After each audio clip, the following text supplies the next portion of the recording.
So I want to welcome everyone to the Supply Chain Apprenticeship, our Community of Practice Masterclass. This is our second webinar. I've covered this a number of times, so don't need to go into what the Executive Apprenticeship was all about.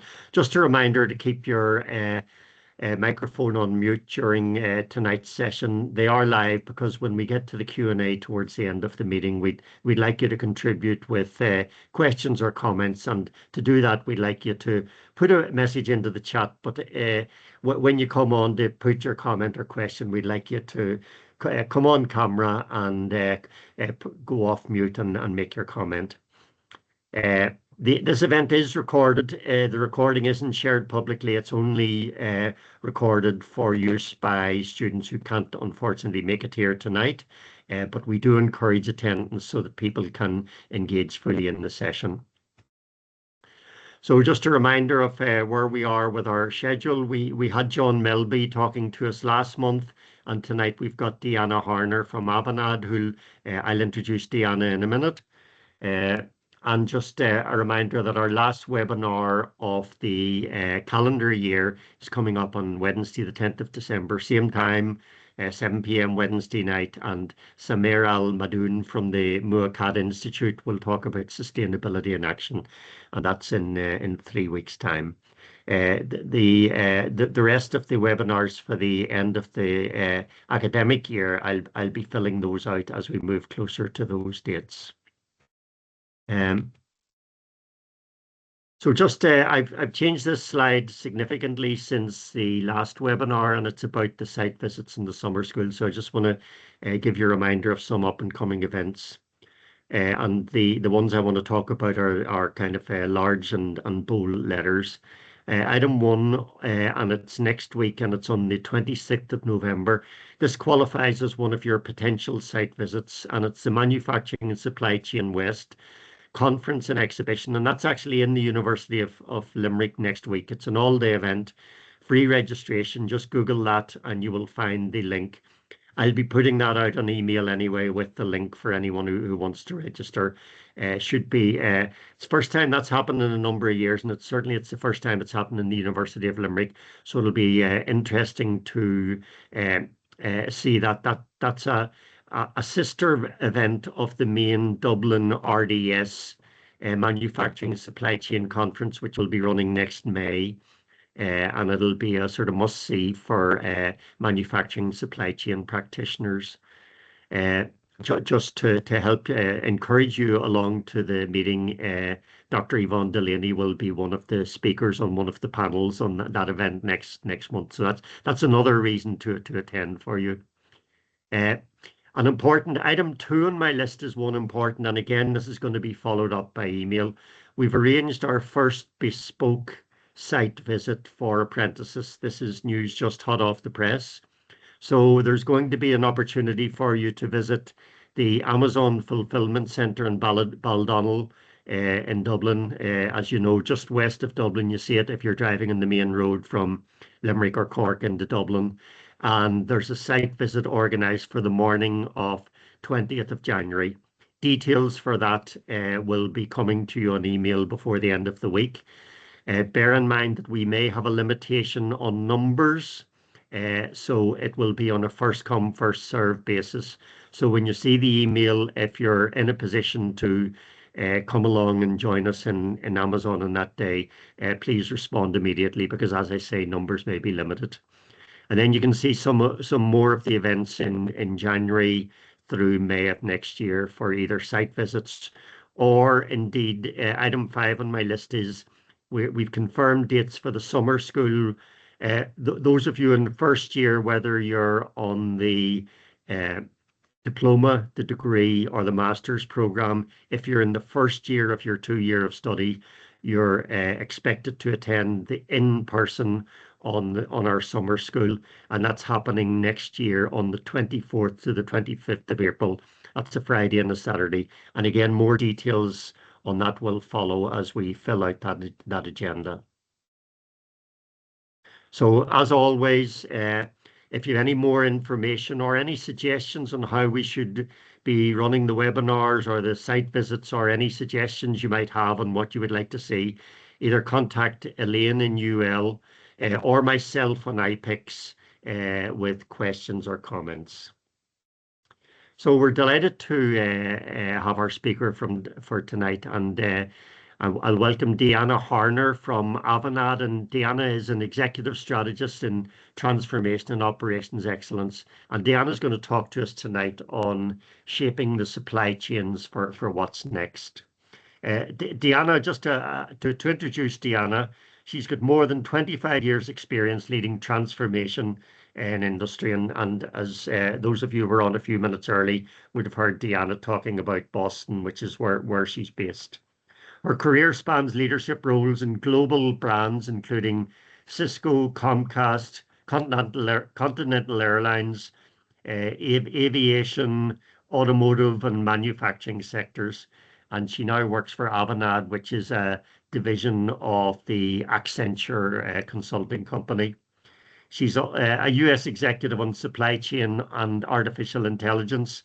And on AI, she's a strategist across manufacturing, consumer packaged goods, and retail industries. DeAnna also partners with organizations to modernize their operations, to unlock their performance, and to accelerate business impact through AI and automation. So she's kept busy with the modern technologies. She's a former board member of the ASCM. ASCM is the Association for Supply Chain Management, our sister organization globally from IPICS. And DeAnna was a board member with the Houston, Texas chapter, and she's an adjunct professor focusing on supply chain and AI. DeAnna's educational background: she has a Bachelor of Science from the University of Houston in Texas, an MBA from Keller Graduate School from the DeVry University in Minnesota. And just as if that wasn't enough, DeAnna is a certified lean black belt in Lean Six Sigma. So I'm going to hand over to DeAnna, and thanks everyone for joining, and a special thanks to DeAnna for sharing her thoughts with you tonight. So DeAnna, do you want to share? Yes. So is it sharing? Yep, you're good. Okay, awesome. Let's see. Minimize that. Okay, thank you everyone. Appreciate the welcome and the chat we had ahead of time. Wanted to say thank you to Supply Chain Management Institute and the University of Limerick for having me today. And it's really important that we continue these conversations, both as strategists, industry experts, and academia, to share experiences and knowledge across the spaces so that we can continue to leverage supply chain as an asset in organizations.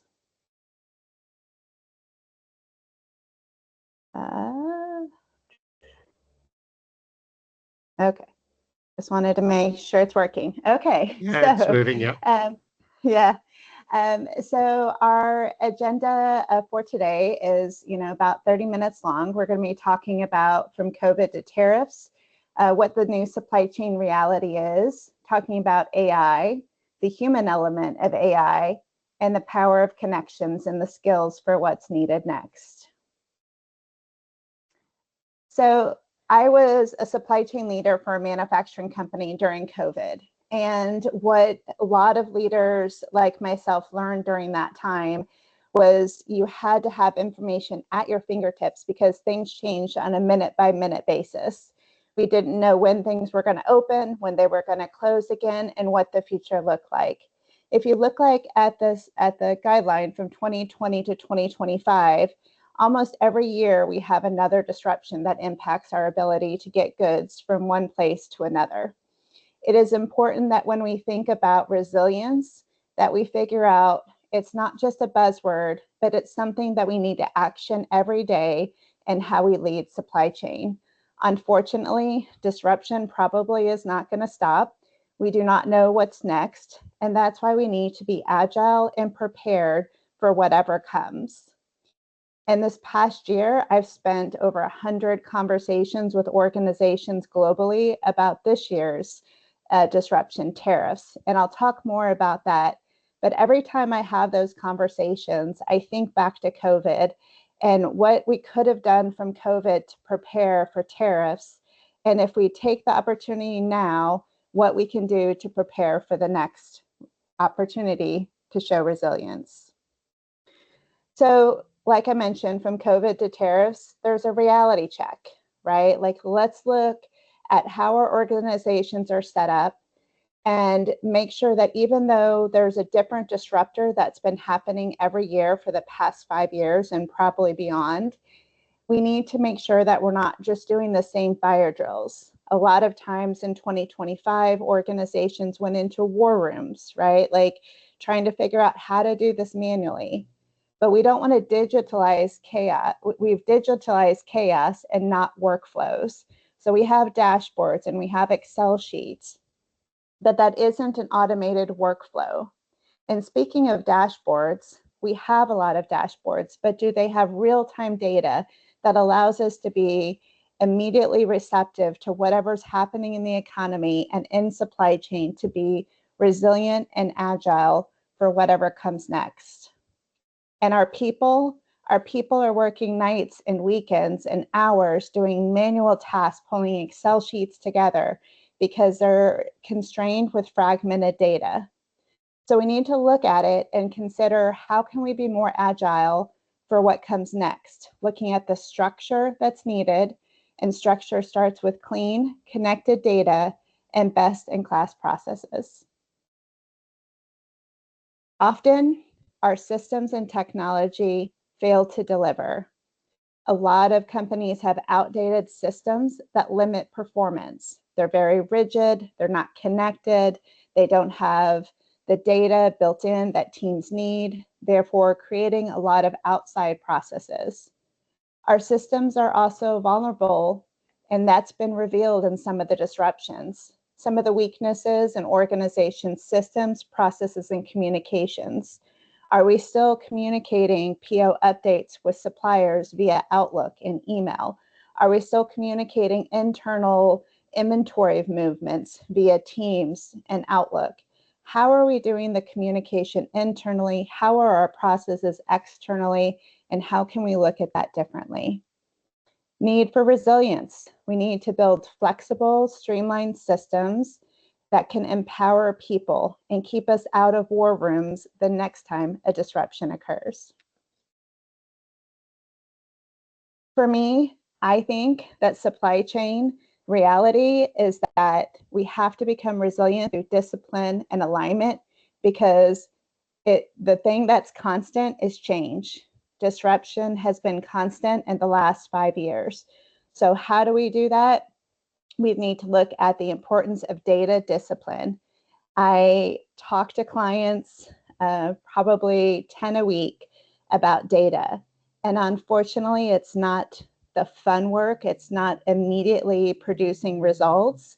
And so a lot of organizations don't take the time to look at the data, to look at processes that are creating data, just, a lack of data discipline, and spend the time and effort to fix that challenge.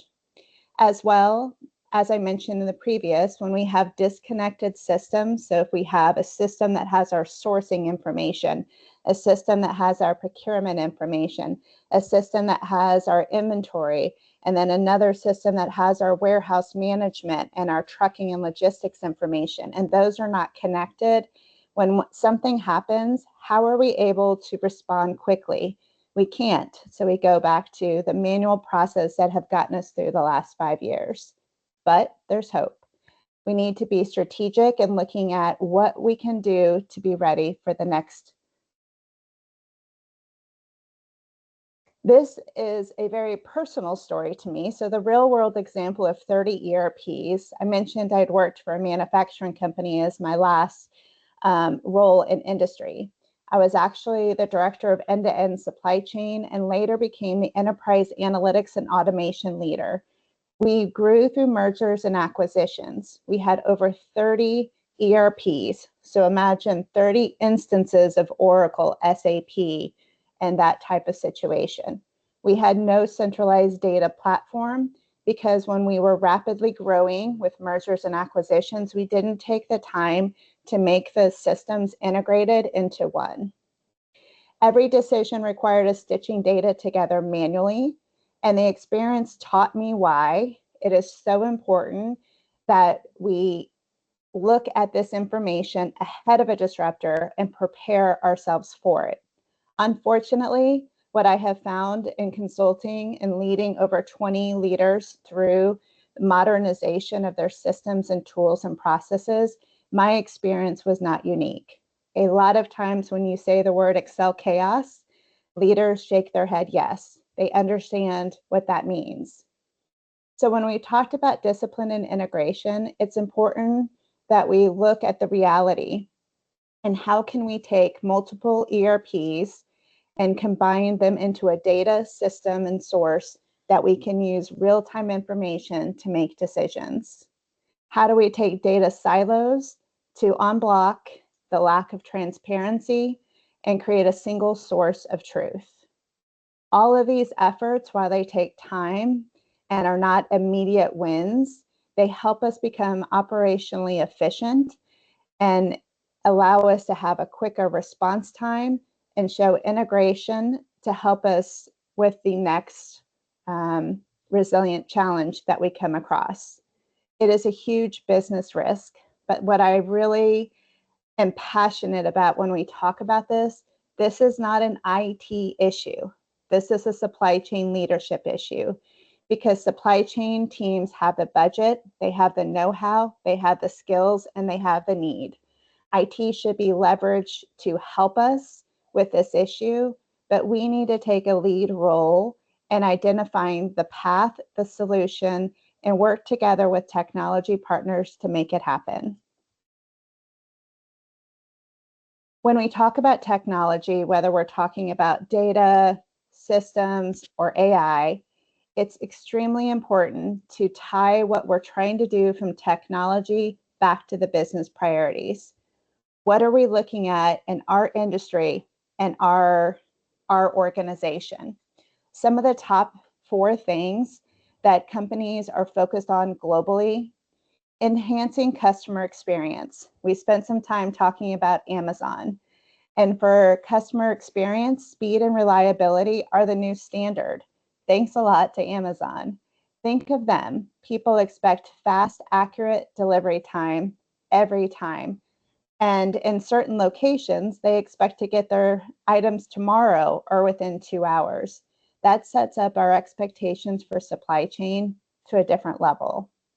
When we think about cost is not just about cutting costs, but really understanding the full cost of a right product with the expected quality on time to our customers, but finding a smarter way to do it. That is what our organization leaders expect of us, of supply chain leaders, and that's one of our key business priorities. Real-time insights, I love to talk about too: demand and inventory. Even though this applies end-to-end supply chain, if you think about it, demand signals are needed so we can adjust and be predictive. The visibility into where inventory is, how long it will take to replenish, and a what-if scenario. What if tariffs happen in China? What if the tariff increases by 50%? What if COVID shuts down our ports or our transportation system? What is the cost of movements? Having real-time insights allows us as leaders to be agile. And last but not least, sustainability. Companies are under a lot of pressure to track their carbon footprint and prove that their products are ethically sourced. And when I've talked to leaders about sustainability, that end-to-end tracking of the product from farm to retailer or whatever the distribution of the product is extremely complex and often manual. The ability for us to understand that is one of our goals and look at how tech, AI, data can assist us as supply chain to reach that goal is critical. So I mentioned Excel chaos. I have to say it's one of my favorite subjects. And the reason for that is I can walk into a room like I did at the ASEM conference in Ohio and say Excel chaos to a room full of supply chain professionals, and a lot of heads are shaking yes. Why? Does that resonate across industries and organizations? Because for years, supply chain has relied on Excel spreadsheets. And I work for a firm that implements Microsoft. I like Excel. I think Excel has a lot of benefits, but using it properly and not having it be our main tool to be agile, it's important that we look beyond it. And AI is a talk of the town. It definitely can change the game. It can help us look ahead, anticipate outcomes, and make smarter decisions. But we also need to be prepared for that. Remember, traditionally in Excel sheets, we're looking at the past, what happened last quarter, last year. AI flips that approach, and instead of analyzing history, it predicts what's next and gives us actionable insights. So how do we evolve? If we're in Excel today, let's move to a BI tool. Let's get our visuals and our real-time insights into a data structure and into a dashboard to remove the manual steps involved. When we get into BI, how can we apply predictive analytics and machine learning and the chat features and agentic features of AI to assist our teams be more efficient? And agentic AI enables creativity. I like to think of AI agents as our interns or our twins. The work that we don't want to do because maybe it's manual and repetitive, what can AI assist us with so we can spend our time doing the things we want, looking for new product innovations, new ways to reduce our costs and distribution, just being creative in how we lead our people, giving our people time back to do the things that they enjoy and that drive business value. So when we talk about AI, and that's all I've talked about for the past 12 months, when we talk about it, there's always the use case. What's the use case? And so there was 3, but I added the last one because I personally like it the best, just because I think it really is a unique opportunity for us to take siloed information in supply chain and democratize it across an organization. But starting with number 1, one of the top issues across industries when I talk to clients and when I talk at conferences is demand planning, predictive demand planning. A lot of times organizations are just looking at history, but we need to start looking at forecast graphs to predict demand. This will help us align production and inventory to be ready when the market shifts and avoid waste. Inventory optimization, not new, still a challenge. How can AI make sure that our shelves are stocked with the right levels, not too much, not too little? That means that we have fewer shortages and less excess inventory sitting around. Supplier risk. A lot of times we run into issues during these the resilience and the disruptors because we don't have good insights to supplier risk. If a port shuts down, can we get that inventory from the supplier? What is it going to do to the supplier's financial situation if they're not able to produce or get product in? The risk that is associated with suppliers is extremely important for us to measure and manage. And last but not least, one of my favorite use cases in AI is knowledge sharing. When I worked in industry, I'm going to use the name John, quotes. So if anyone knows the person, it doesn't get back to them. But basically, in the years that I managed supply chain, John had all the information in his head. And every time we had a new initiative, John had to be part because he would have to take from his head, give to the new project team so that we could action on things and ensure we didn't make mistakes along the way. What I would love to do is take information out of John's head and out of keyboard typing and processes that we do manually on our keyboards and use all of the documents we have, hopefully not on our desktops, hopefully in the cloud somewhere, but our documents on processes, contracts, all of the information that we have and bring that together with AI. So now I have the information from John, I have all of my documentation, and I also have the keyboard strokes that I do to put out a PO, for example. And I take that information together, I create a knowledge source, and a chatbot can sit on top of it, and everyone in supply chain end to end can have that information. If you're a new employee, if you're an employee taking a new role, if you're someone who doesn't do that on a daily basis but needs the information. So these are 4 use cases that we are finding a lot of applicability across industries. I mentioned this. In 2025, I have really, truly had over 100 conversations about tariffs. There was a period of time between, I don't even know, I blank out, in May-ish, April, May, that I had 7 hours a day of calls with clients about tariffs. And it's a global challenge, just like COVID was.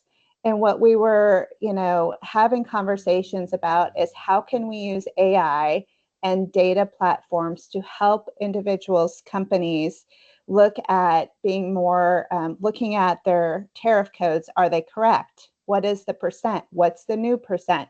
What's the impact? So think of a tariff calculator. Now that we know our costs, what are we going to do about it? Are we going to look for new suppliers, new distribution? Are we going to change the mix of who we buy from? Okay, great. We have that information. What are we going to do now? We know our cost is going to go up by X percent because we've done all the work I just mentioned. How can we then evaluate pricing to our customers, our end customer, whoever that is, to make sure that we can pass on as much as possible? All of that using a data platform and AI can turn chaos into clarity. But what I've learned in the conversations I've had over the past year, when I've talked to companies about AI and data and what they have to do to go down the journey, is a couple of things. One, stop looking for plug and play tech. If it was that easy, we would be out of Excel by now. You need strategy and integration. There should be a simple to implement tool and strategy for technology companies and providers, but we need to look at our people, our process, and our data, our strategy, and our goals to make sure that it works. We also need to solve, like I mentioned, the data. If you sit any system, any plug and play that you find, any agent on top of bad data, you will get bad information. When we talk about hallucinations, that's not even a hallucination. That's actual what it sees from our data and our information. So yes, prompting and so forth is also very important. But if it's sitting on top of data, we need to make sure that's accurate. The third thing that I'm so passionate about, and I hear so many organizations kind of wanting to skip over this step, it's upskilling our people. When you talk about fear of losing my job, what is my job going to do? Is AI going to take over the world? It is important that we talk to our people, and talking to our people and upskilling them is ground stakes. Also, we need to have unified goals, and decision making is critical, but that needs to be unified across the organization. Sales can't have one goal, procurement has another goal, finance has another goal. We need to look across at our strategy and our business goals when we're seeing how we can leverage AI. According to Gartner, there's a readiness gap. 74% of organizations recognize that it's important for their future, but only 29% believe that they're available. In 2030, which will be here before we know it, half of supply chain solutions will use agentic AI, making readiness essential for us maintaining a competitive edge. With that said, there is a human element in AI and any automation.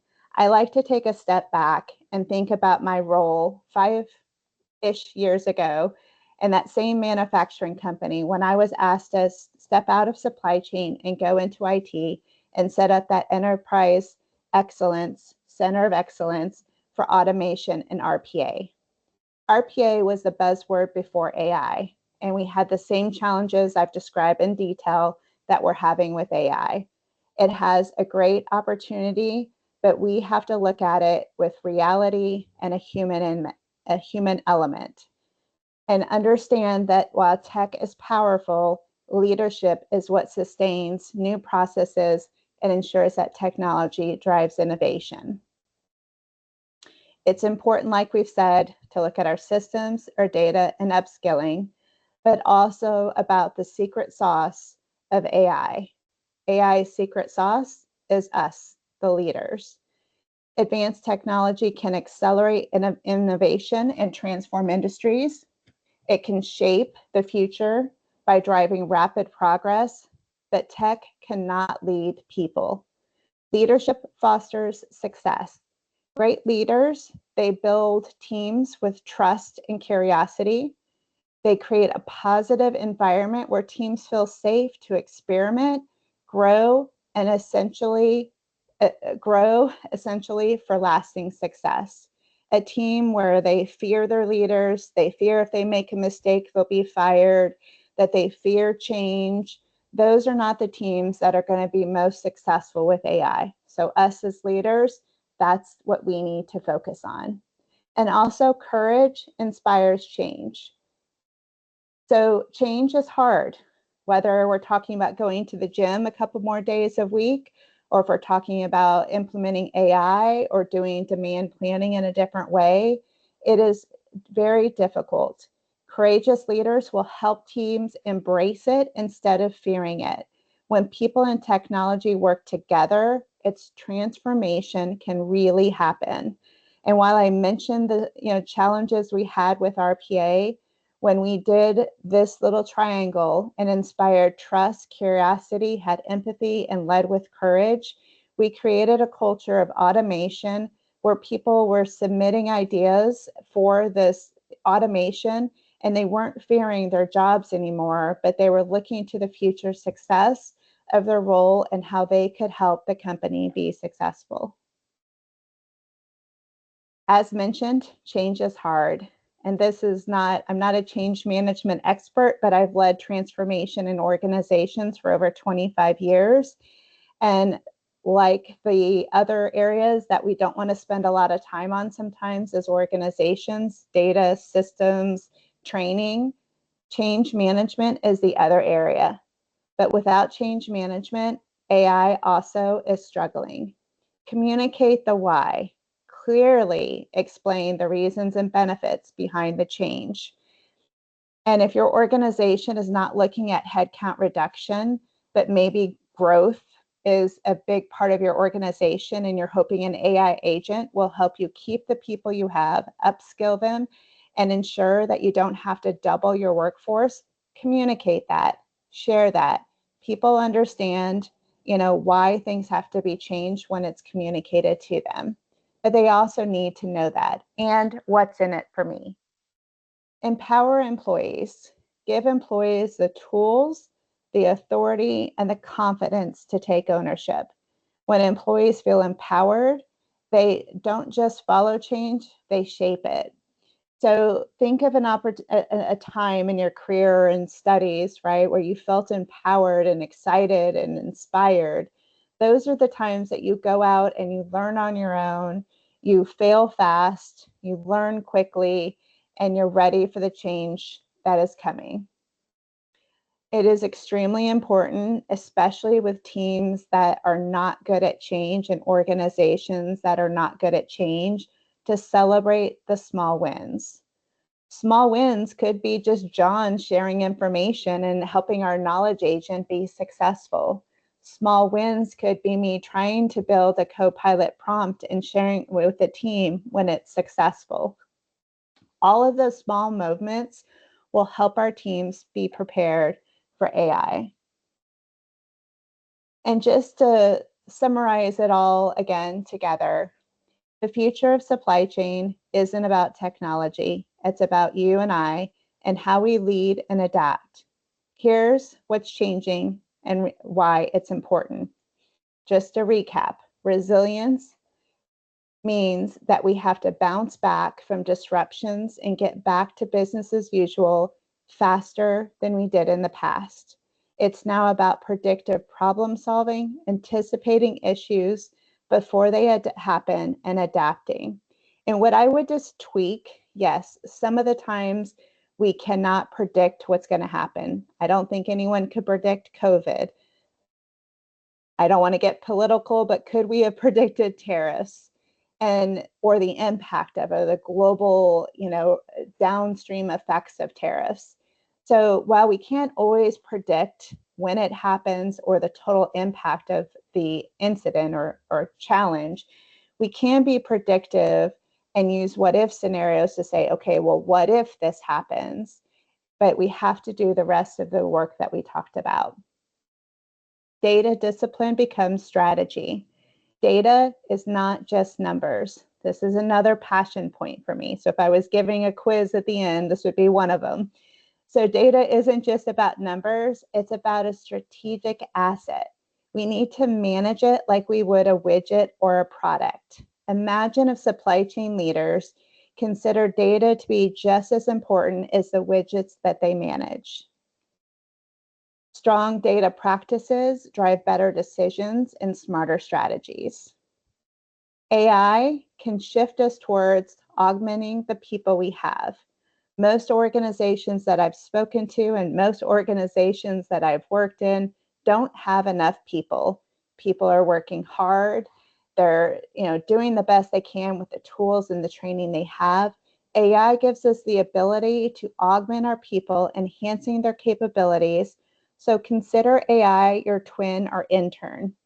I love the intern analogy. I was doing a training for about 100 engineers, PhDs, and it was a little bit scary, right? Because it was like, okay, training 100 PhD engineers on AI and prompting.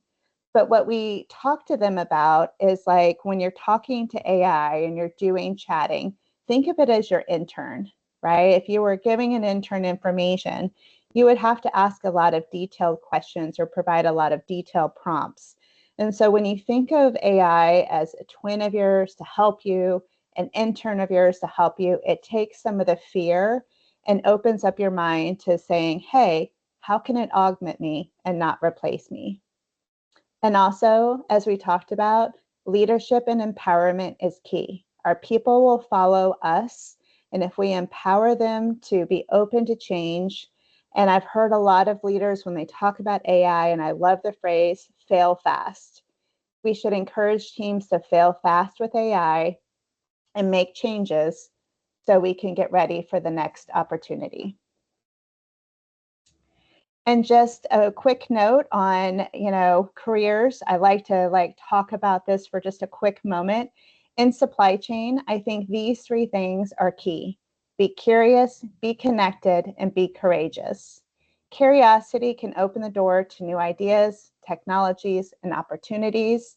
The more we learn, the more valuable we become, not just today, but in our entire career. Also, let's think about connections. Connections are what we should focus on in our network. Get active on LinkedIn, network every day in your career. It can become a superpower. If you get your dream job, that's amazing. Help others find their dream job by networking, but also prepare yourself if that dream job goes away.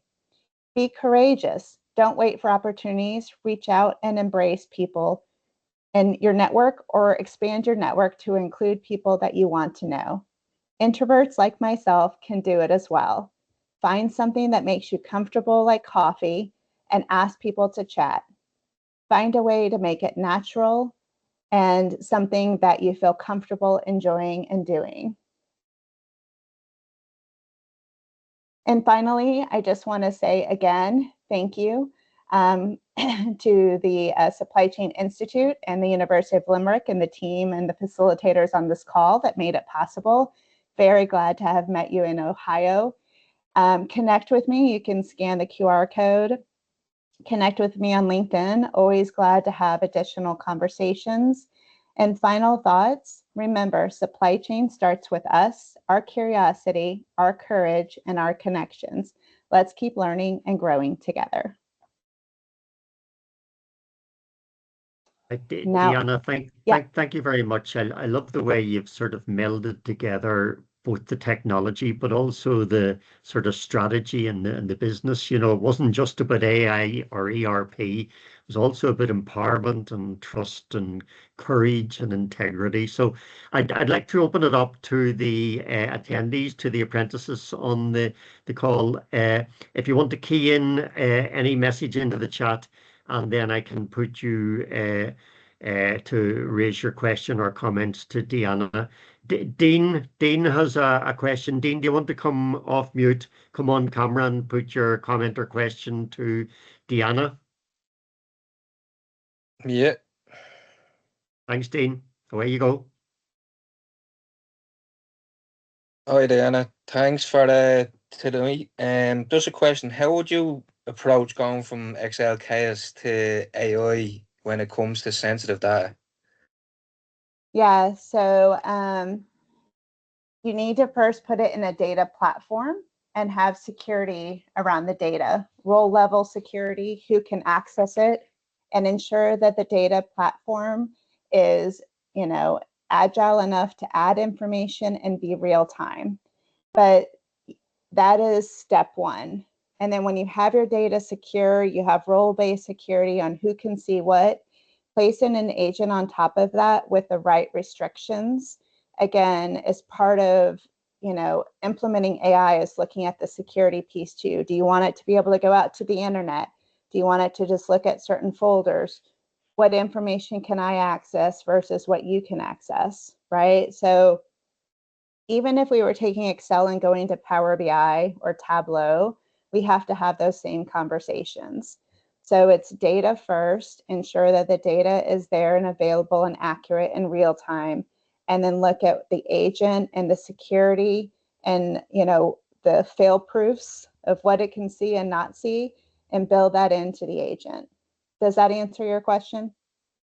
It does, yeah. Are they the tools that you'd kind of recommend to start looking at to try implement going from Excel chaos to AI?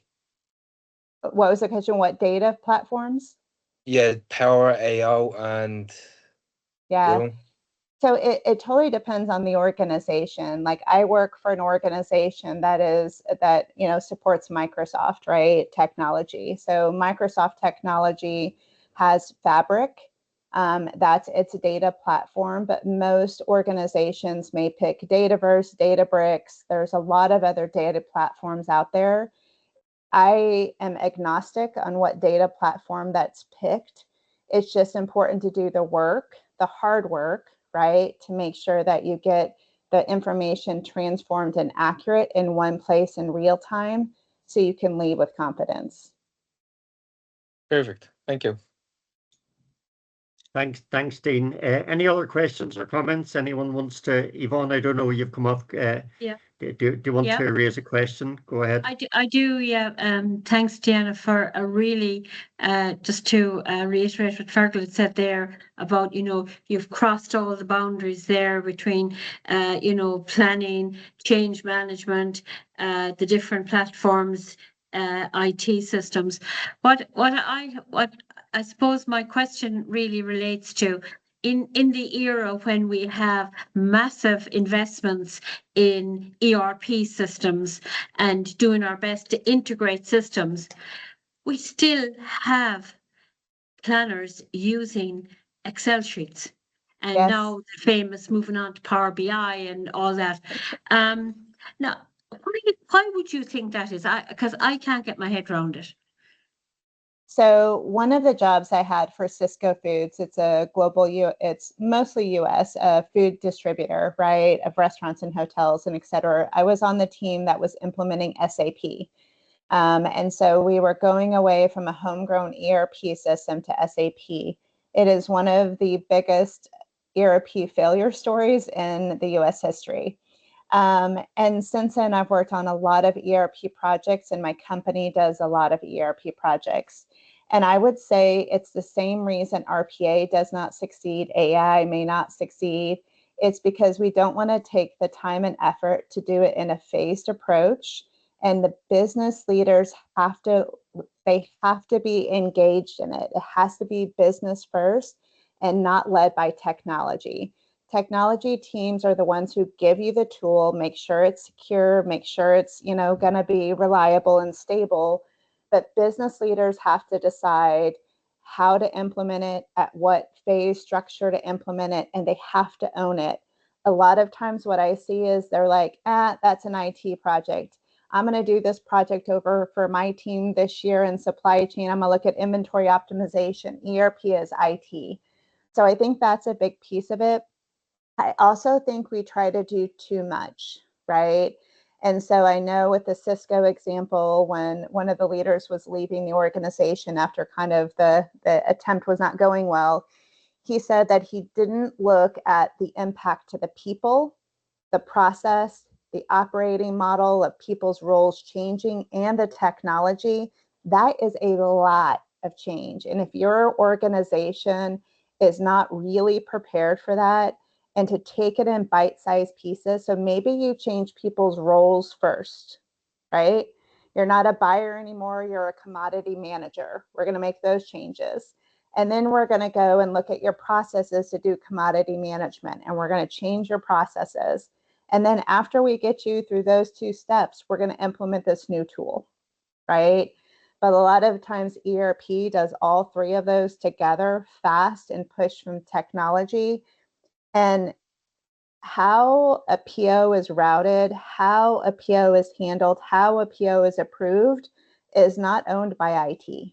It's owned by us, right? So I think that those are some of the reasons that I've seen ERP not succeed. I also don't think you have to have that in order to get out of Excel chaos.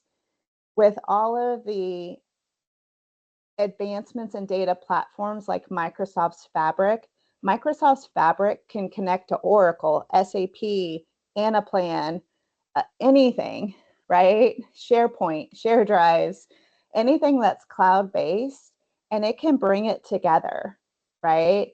So go data first. If you've got so many ERPs and that's a 10-year project and it may not be successful because of the things I mentioned, go data, focus on data, and do it in segments. So if demand planning is the first thing you want to tackle as a supply chain leader, build a fabric layer with all of your demand insights, all of your demand data, validate it, prove it, use it, and then go to inventory, right? Don't try to boil the ocean. So thanks, DeAnna. Dean, did you want Thanks, to come in DeAnna. there Thanks very again? much. Yeah, Dean, did you want it's to a come in again? I passion. see you made a comment about Cisco. Feel free. Anyone else who wants to make a question or comment to DeAnna, please raise hand or key into the chat. Yeah, so John Cisco actually has reverted from SAP back to their mainframe system. And so they went back to mainframe. I don't know in the last year if they've decided to go down the path again to digitalization, but I know after I think it was probably about 5 to 7 years, they reverted back to their mainframe. Yeah, that's interesting. So by 2030, many John, supply chains will be. John Keane, John, do you want to come off mute and put your comment or question to DeAnna? Yeah, absolutely. Hi, DeAnna. Thanks, John. Hi. Yeah, very interesting conference that you just put to us. And look, AI is absolutely the future. You can see it in every aspect. Where I'm in Boston Scientific, and I see it constantly. There's training sessions and conferences within the company on AI and how we can apply it to our day to day. But what interested me, and it's something that Boston Scientific is probably well known for, is acquisitions. They seem to acquire a new company every 6 months just for the fun of it, it seems sometimes. Yeah. And obviously, as you pointed out, you'd up to 30 ERP systems, different versions of different ERP systems. Do you think that AI could prevent or at least push down the road the need for implementing one very expensive ERP system across a global company just by pulling data from all of the ERP systems and turning it into manageable data for everyone?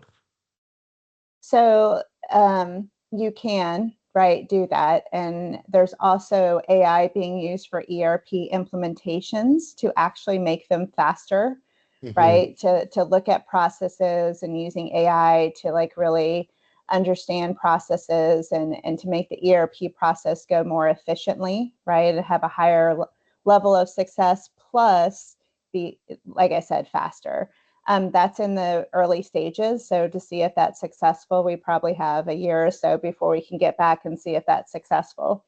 I think that unless the system is in danger from security or not supported by the owner of that technology, so if it's an Oracle version, Oracle no longer supports, then I think you should update it. Other than that, I would take all of the rest of the ERPs that are still backed by a manufacturer warranty, so to speak, right? And put those into a data platform. Take all of that insights, because if you think about it, ERP doesn't have everything, right? If you're looking at market trends, if you're looking at commodity trends, those are not in ERPs. So even if you spent, years at Boston, Scientific to like get your ERPs together and you were successful, you still don't have one platform for data. Yeah, no, absolutely. Yeah, you're right. It's interesting. We're implementing it now, Magellan S4, in Boston Scientific, because we have to get out of SAP ECC by 2030. So I'll tell them they're wasting their money. We should just let AI do it for us. Yeah. Well, I think that, like I said, if and what has to stay in ERP? I mean, like what has to stay in ERP? That's all should be a conversation with AI. Do I Yeah. need my purchase orders going through an ERP system, or can I do a chat agent, right? So like really rethinking what that future landscape looks like. If SAP is no longer supported in 2030, you got to do something, but you've got 5 years, Yeah. and start doing it in a phased approach, where you're at the highest risk, and go about it that way is how I'd recommend it. Yeah, very good. Thanks very much, Janet. Yeah, Well, thanks a absolutely. lot. Really interesting question, and I must say it's one I was going to put to DeAnna about whether AI could sort of make the multiple ERP systems in a sense invisible, and somehow Yeah. meld them all together. Paulina, I want to go to Paulina, who's a question. Do you want to come off mute, Paulina, and put your question or comment to DeAnna? Yeah, my question was if, as you mentioned, that by the 2030, the many supply chain will use AI, what other skills professional supply chain will be left there? Yeah. Only leaders? No, I actually don't think AI is going to replace supply chain. I think that it's going to enable us to do more. So in supply chain, a lot of what we do is manual, right? So if we can automate those mundane tasks and actually spend more time negotiating with our suppliers, evaluating supplier risk, looking for better sustainability options, and use our time for that, I think that's where AI can benefit us and not make us lose our jobs. I think if I was, younger in my career and looking about, okay, like, hey, in 5 to 10 years, what skills do I need to make sure I still have a job in supply chain? I would look at organizations and colleges and programs that had prompt engineering, prompting, and I would upskill myself on prompting. AI is going to require that. So when you have a sourcing tool, procurement tool that you're going to be chatting with, you have to know how to do that properly to get the right information and to get it efficiently. And if we're talking about the machine learning, predictive analytics side of AI, like I would learn as much as I can about data analytics, looking for certifications on machine learning, even if I didn't want to do that, enough to understand it, so that I can leverage that understanding to ensure that when we're talking AI, machine learning, I have a good understanding of what that means to prepare my team and organization. So I'm not one who thinks AI is going to replace. It should augment if we do it right. And then in the interim, in the next 5 years, I would encourage leaders to understand the data and analytics side and learn prompting. Pauline, does that help? I think those are very good guidelines Yeah, very, and very good. hints Thank you. on what you could get involved in to be more ready for the AI revolution. Because I think that's what it is. We have a question or comment from Ger Sexton. Ger, do you want to make your question to DeAnna? Hi, DeAnna. Hi, all. I was just wondering there. I suppose, look, we're all extremely busy these days, and we're on this web chat because of the fact that we're also learning outside of our standard day to day. So, how do we fit in this extra training that's required for these new systems that seem to be just bombarding us at the moment? How do we make time for it? Great. I struggle with time management, right? I have 10 things I want to do, whether it's work or personal or a combination of those, and how do I prioritize? So what I would say is don't overwhelm yourself. If you're getting a certificate now, like when does that end? And how much time maybe in the summer can I apply to learning? So figure out when in the flow of life it makes sense to do some training, and then do it in phased approach.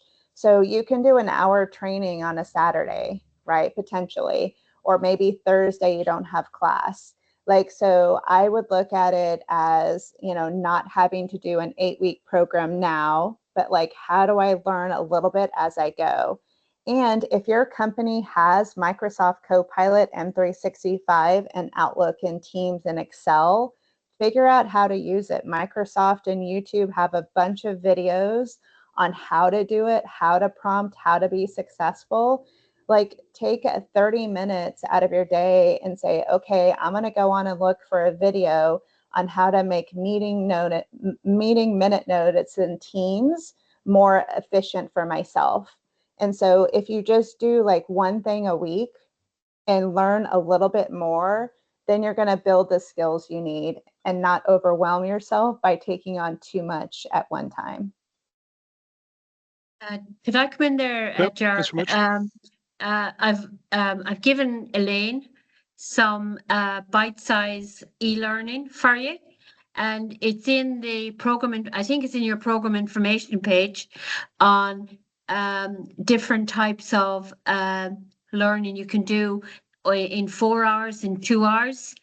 They're small little e-college, and they're in the I think they're in the program information page. And next week, I'm going to give her new learnings. They're about 2 hours, 3 hours long, and they relate to AI in business, and also sustainability and green skills in business. All micro learnings, 2 hours, 3 hours, 4 hours long, and they're self-driven. And you can hop on and hop off the program and then rejoin it where you left off. I love that. That's awesome. Have a look at your program information page, because there's about 5 micro learnings up there as it is. They're totally free and you can register for them, but the big ones will be coming in a week or two's time, and they're the AI ones. I hope that helps, Ger. Okay. Brilliant stuff. No, thanks, everybody. Yvonne, Nice one. Oh, yeah. Yvonne, Very Dean good. asks, is that the micro credentials you're referring to? It is. They're called. They're an initiative run by the Irish government, and they're called e-college. And I was talking with Elaine Butler about this, and Elaine put them up on the program information page on Brightspace, and you can go in and register for them. But the ones I think, based on tonight's discussion, were a little bit around the AI, but and I'll be adding extra ones as well. But I have a one now that you gave me an idea tonight about the data analytics and AI. That's given me an idea. So in about maybe next year, talk. You might I have ideas. Let's talk before you create. I have some ideas. So okay. I hope that helps, Ger. I hope that helps. Listen, I want to thank DeAnna primarily for coming, giving her time in the middle of her busy day to talk to our apprentices. But also I want to thank everyone who's joined tonight. And I think it was a fascinating look and a very grounded view of some of the key challenges we're facing in the supply chain at the moment, but also some of the tools, some great thoughts on what you can do to face those challenges and overcome them. So, DeAnna, many thanks for coming and talking to us. Apprentices, thanks for joining. Hopefully see you all in 3 weeks' time and in person, hopefully on our site visit in Amazon in the new year. So thanks everyone for joining. Have a great evening, but particularly thank you to DeAnna. Thank you I very much. appreciate it. Thank you. Thanks everyone. Thanks, everybody. Thanks, Take care. DeAnna. Good luck. Great Thank presentation. you. Super. Thanks Thank for you. all the Take care. comments, Bye. guys. Thank you. Bye-bye.